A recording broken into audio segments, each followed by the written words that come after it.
ए नीतीशवा, तोर जीजा जी के बोलाई का गड़िया पे बैठ के दोनों जना चल चले के। ना रे दीदी, जीजा सरा मऊगा हो, तोरा के बैठाई बीचा में, हमारा के बैठाई पीछे। चले दीदी, अब पैदल चल चले के। हाँ ठीक बा, चलो।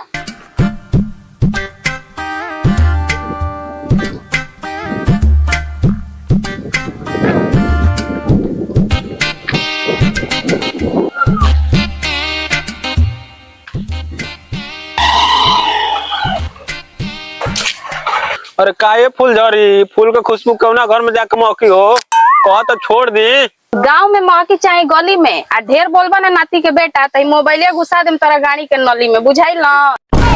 क्यों के बेटी ये रे, हम सोचिए कि तनी एकर हेल्प कर दी, लेकिन ई तो भड़कतिया। ढंग से मारे के नहीं खजाना चल, बहन चोदऊ करैलो हेल्प, भागा सरऊ न तेज पटक मारम, दिमाग फ्रेश हो जी। क्यों का घर के बम बारूद हम सरे।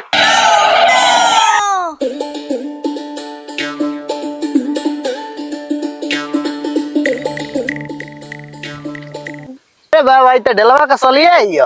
अरे काहे साली जी, पूरब का सूरज उतर से कैसे उगलो? सरऊ तो नहीं करवा में दीदी, अब कमेंट बाजी भाग रहा, तुम्हारा तार गाने फाट जी।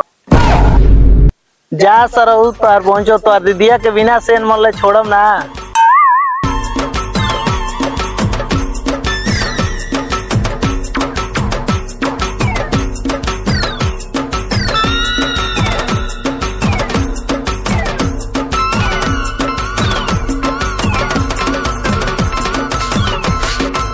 गोला तो नहीं देते। खुश रहे। अरे वो चलो तो खबर कहना दे, चलो बैठा। हाँ हाँ।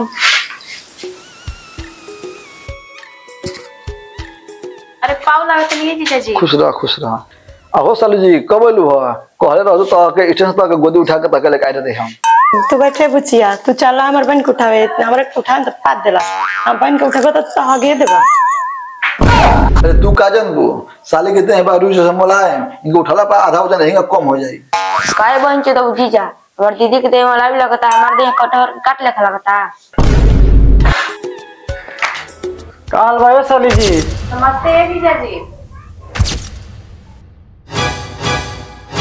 बहन चोदऊ हम दीदी क्या क्या मरल हो। अरे हम दुलरऊ सार, हम तार दीदिया के यहाँ कहाँ मरनी हो, वो तो उनके देख के हम अखिया फरकल ह। करे दीदी, तोरो उनको रखिए देख के फरकल है का। हम कहाँ आँख मरनी है रे दो गालवा। दीदी तनिक हम सब खेले जानते, तनिक अपने में खिचड़ी पकाओ तुर सा। मैं जानते बोला तब भेजी ना दीदिया के रात में। अरे वो का कहनी है देवर जी? अरे कुछ ना भौजी। सार तू नहीं जीजा, हमू 24 घंटा तोहरे टाइम रहम। चलो बच्चे घर में चल, यहाँ लोग नौटंकी खत्म ना।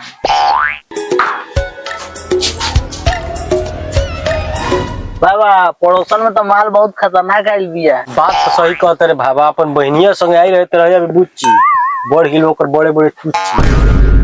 बाबा अब की बार बिना सेट के ले जैसे नहीं खे जाए देवे के। का देरी भावा, चलो काम पर लग जल जाओ। चलो भैया चलो।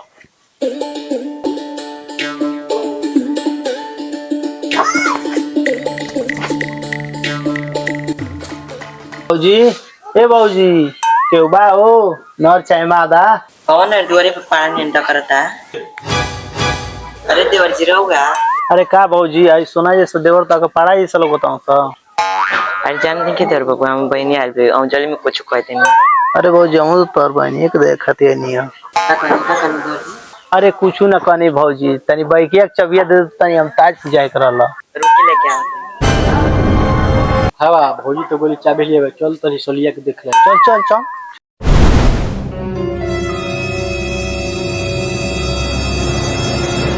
हवा सोलिया तो नहीं खेलो को ना रे बाबा, बाबा पर्दा गिरा भौजी आवत। ले जी देवर जी। ठीक बा भौजी, जाता नहीं। एक बज जाए। अरे बाबूजी जाई ना। जाए का कुकरा दे। ठीक बा बाबूजी जाता।